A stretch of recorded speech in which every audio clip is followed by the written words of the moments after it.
Good morning, students.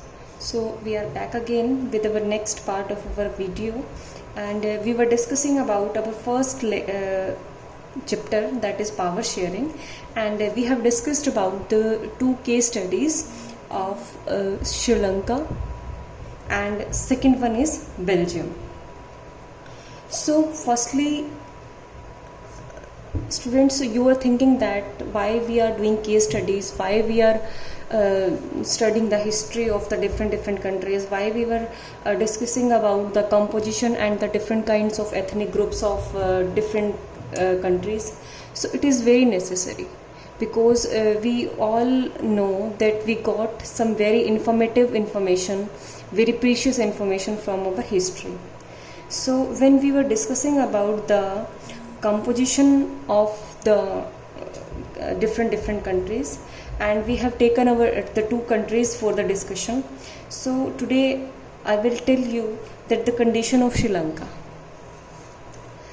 देखिए students, एक छोटी सी चीज़ होती है, जब भी कोई भी दो ग्रुप्स आपस में टकराते हैं तो उसमें से जो ग्रुप आपका मेजॉरिटी में रहेगा, यानी जिस ग्रुप को लगेगा कि मेरी मेजॉरिटी ज़्यादा है या नंबर ऑफ पीपल ज़्यादा है, वो हमेशा से कोशिश क्या करेगा कि वो माइनॉरिटी के ऊपर अपना दबदबा बना सके, यानी उसके ऊपर अपना इन्फ्लुएंस डाल सके।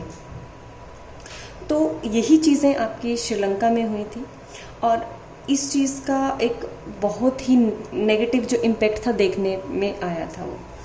तो देखिए क्या है कि डिफरेंसेस जो रहते हैं वो हर एक कंट्री के अंदर होते हैं। India has also the different kinds of differences, like language difference, like clothing sense, taste, their culture, their traditions। हर एक के लाइफ स्टाइल में, उनके कल्चर में, ट्रेडिशन में अलग अलग तरह का फ़र्क होता है।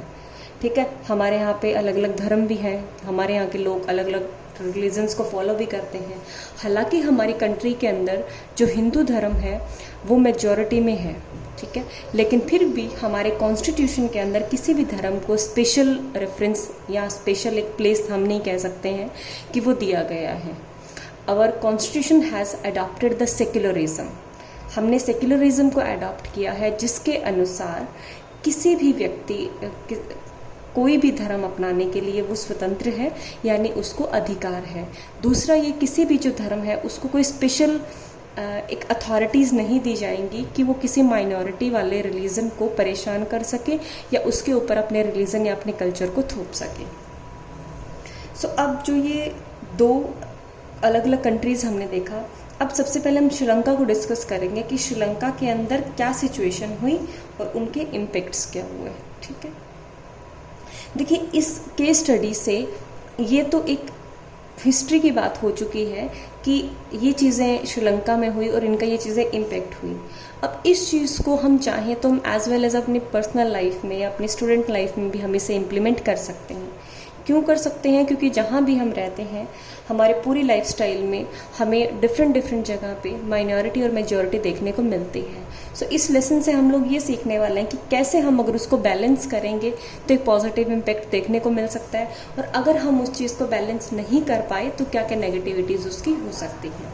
सो पहला है कि श्रीलंका गोट इंडिपेंडेंस इन 1948। जो श्रीलंका था उसको इंडिपेंडेंस मिली थी कब? 1948 के अंदर। एट दैट टाइम, जिस टाइम उसे आज़ादी मिली, सिंहाला जो कम्युनिटी थी, आपको ध्यान होगा हमारे वहाँ पे श्रीलंका के अंदर सिंहाला और तमिल्स दो कम्युनिटीज़ थी। तमिल्स में भी दो हमने सब कैटेगरीज को डिवाइड किया था, उसमें एक श्रीलंकन तमिल्स थे और दूसरे इंडियन तमिल्स थे। सो वॉज इन मेजॉरिटी, जो सिंहाला जो कम्युनिटी थी वो मेजॉरिटी में थी, and government setup some rules so that they can setup a supremacy over minority. यानी गवर्नमेंट ने जितने भी रूल्स इम्प्लीमेंट किए वो सारे ऐसे थे जो कि क्या थे, माइनॉरिटी के ऊपर अपनी सुप्रीमेसी को साबित कर सकें। दैट मीन्स माइनॉरिटी जो लोग नंबर में कम लोग थे उनके ऊपर अपने अधिकारों को जमाया जा सके या उनसे अपनी बातों को हर तरीके से मनवाया जा सके। फॉर एग्ज़ाम्पल अगर हम इंडिया की बात कर लेते हैं तो हमारे इंडिया के अंदर जैसे हिंदू हैं वो मेजॉरिटी में है, क्रिश्चियंस की बात करें वो माइनॉरिटी में है, तो कल को हम अपने रिलीजन, अपने कल्चर, अपने वैल्यूज़ को उनके ऊपर हावी होना शुरू कर दें, या फिर हिंदूज़ को ही सिर्फ जो प्रिविलेजेस हैं वो सिर्फ हिंदूज़ को मिले, बाकी रिलीजन को ना मिले, तो इससे क्या होगा, दोनों कम्युनिटीज़ में क्लैशेस होना शुरू हो जाएगा, यानी प्रॉब्लम्स आनी शुरू हो जाएंगी।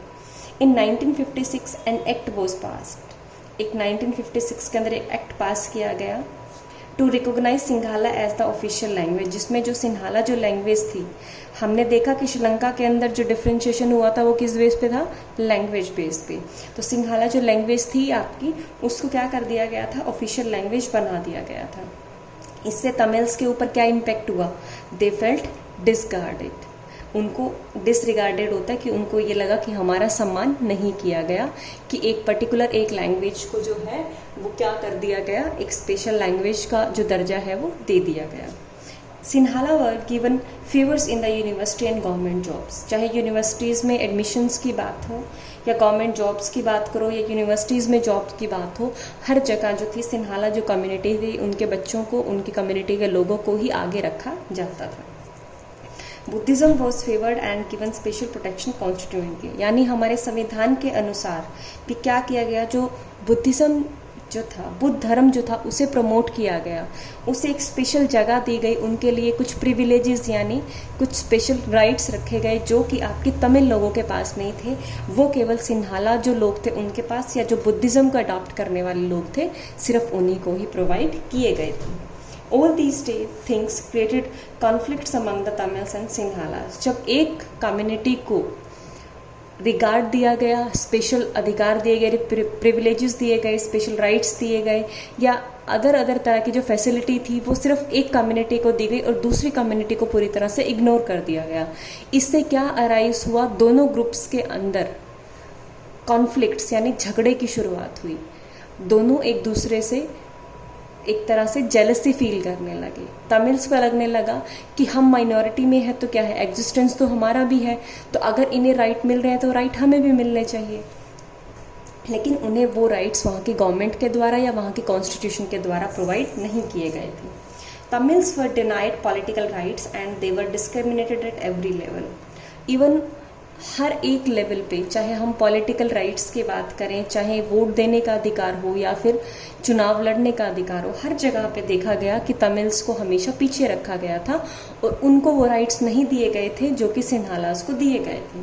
इससे क्या हुआ, हर एक जगह पे डिस्क्रिमिनेशन होता है, विभिन्नताएं, ठीक है, डिफ्रेंशिएशन हर एक जगह देखने को मिला कि सिन्हाला जो कम्युनिटी है on the basis of the majority they are provided by the special rights and some privileges. At the same level, Tamils were not provided by any special right or any privilege. Clear?